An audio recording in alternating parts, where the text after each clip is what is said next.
Christine. Today we're doing a special show about fishing line recycling containers for the town of East Hampton. And I am lucky enough to have a wonderful group of helpers here to help us build 30 fishing line recycling containers, and we've got 26 minutes. And fishing line has been around since about 1950, a little bit before that, and it lasts for about 600 years in the environment before it degrades. And you know, most people don't intentionally, dispose of fishing line around the seashore or anywhere on land, but the problem with fishing line in the natural environment is that it maims and kills wildlife, anything from sea creatures to land creatures. And Virginia Frati of the Wildlife Rescue Center, thank you so much for coming. You're welcome. Thanks for having me. Thank you very much. And you know, we could talk about animals getting injured and hurt, but you are working firsthand with these injured animals over at the Rescue Center in Hampton Bays. We see many animals that come in with fishing line injuries, same as the Riverhead Foundation too finds sea turtles and seals that are caught up in fishing line. It's really a terrible thing for the animals to be subjected to that, and that's what makes it such a wonderful program, and for all these nice people to come and help, and I'll be helping too. It's just a wonderful thing, and something I've thought of years and years, but you've actually pulled it off, and it's just a great idea. Thank you.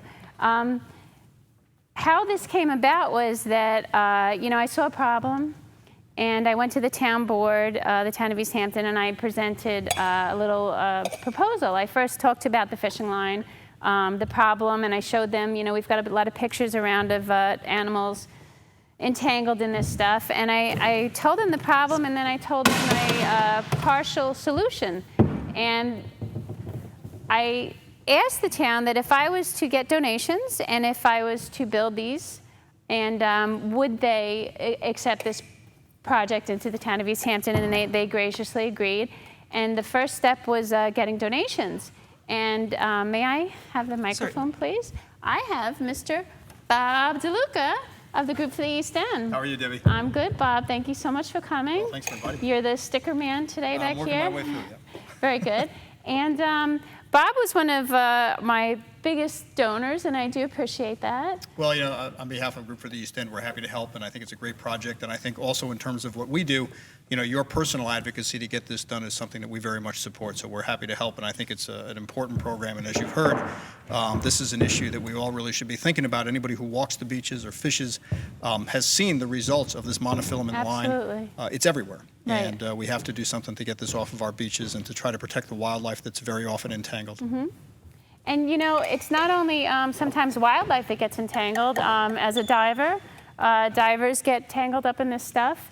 And also boat propellers. A lot of times, your prop gets all tangled up. You got to jump in and cut it off and stuff like that. And I had the Andy Sabin Family Foundation. He donated a good chunk of money, and I think we'll be able to credit everyone at the end that donated. And let's talk about, well, first of all, I just want to say that I didn't create this. I didn't make it up. I didn't design it.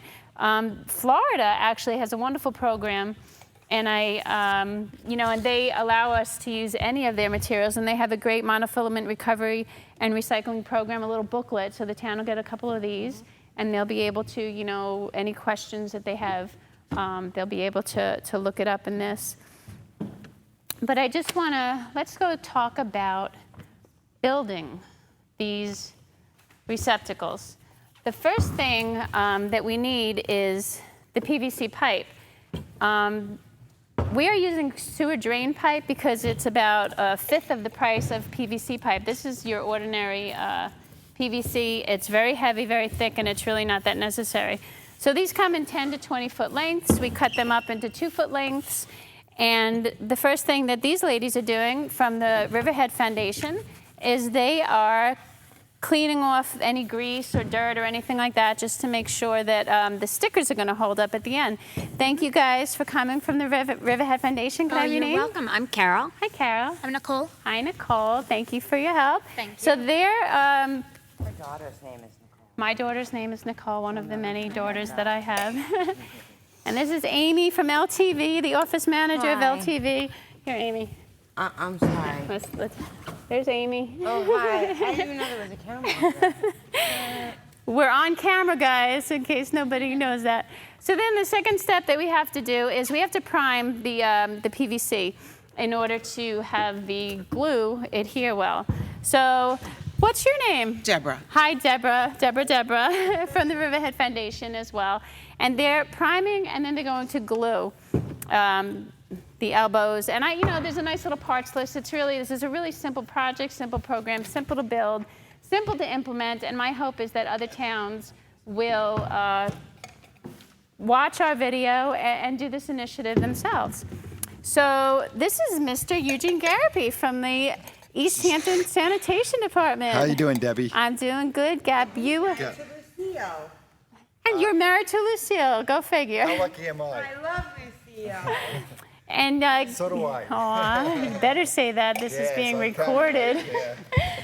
But you were instrumental in being my moral support, and I do appreciate that. You were like, "Do it, Debbie, do it," and I'm like, "Okay."